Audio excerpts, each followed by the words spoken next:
nervous, so do bear with me. So I just wanted to thank you all for having me here tonight.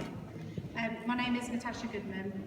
I'm here representing Breast Cancer Now, which Matty Woods very kindly supports. Thank you. Since the partnership began between yourselves and Breast Cancer Now in 2015, you have raised an amazing £150,000. Woo!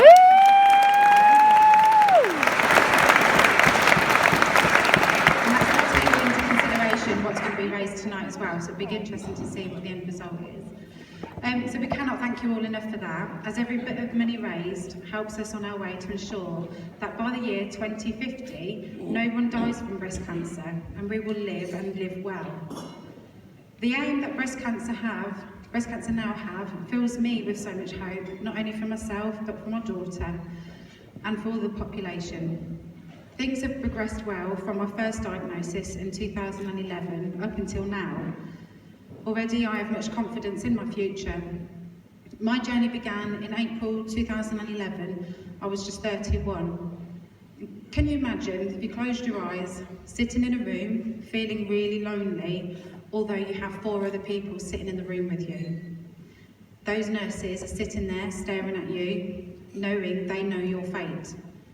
My mum sat next to me, and I really couldn't bring myself to give her eye contact. For some strange reason, I felt really, really guilty. Then the door opened, and then in comes a consultant. I knew, in my heart of hearts, what was going to be said next, but then I did hear those words for real. I'm afraid it's cancer. Immediately, I did come over really, really strange feelings. I came over feeling really hot and sick and dizzy and numb. And then the first thing that spilled out of my mouth was, what about my son?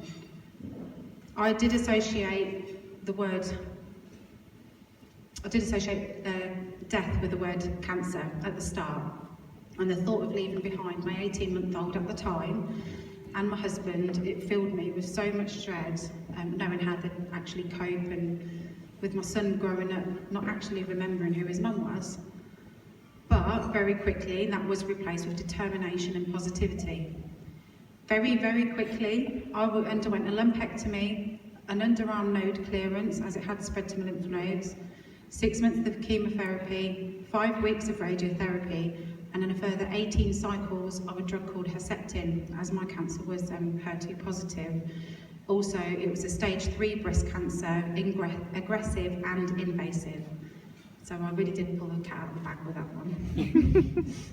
Through the 2 years of the treatment though, it was very hard and emotional on not just me, but my family and my close friends. I have been hugely passionate since then to raise awareness to all ages, raise monies to help fund the research and care for patients and their families.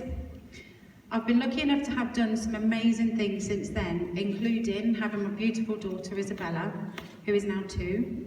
After being told it's unlikely for me to have more children because of the treatment that I took, I was obviously over the moon. So I'm going to fast forward 6 years now, into this year, 2017, and my son is now 8. I've celebrated 10 years of marriage, the birth of my little girl, and enjoying life and looking forward to the future. And then the wind was took out of my sails. History repeated itself. In April this year, I was diagnosed with DCIS. In short, it's a ductal carcinoma in situ, another primary breast cancer, so it's not related to my previous at all. They said it's quite a rare thing to happen, to have 2 different primaries. But again, I always like to be different. Sorry. So I did undergo a bilateral mastectomy and immediate reconstructive surgery. So over the next few months I recovered well, and thankfully I didn't need any further treatment. Very quickly though, I did pick myself up and I thought, oh well, here we go again. Let's get the job done and crack on. Cancer will always be a part of my life, and I've accepted that, and I'm using my experiences to help educate others about self-awareness.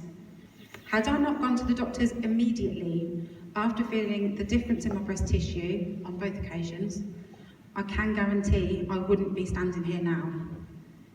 Through my quick actions and the great treatment that I've received through the NHS, which wouldn't have been possible without all of the fundraisers and all you guys sitting here tonight, I am standing here, and my children still have a mummy, my husband still has a wife, and my parents still have a daughter, and my sister still has a sister. So let's please raise a glass and toast the fighters and the survivors, and let's remember those warriors that we've sadly lost. So I'm asking you all to help Breast Cancer Now in the fight for the futures of people like myself, to please donate wherever you can. Use the pledge cards on your table.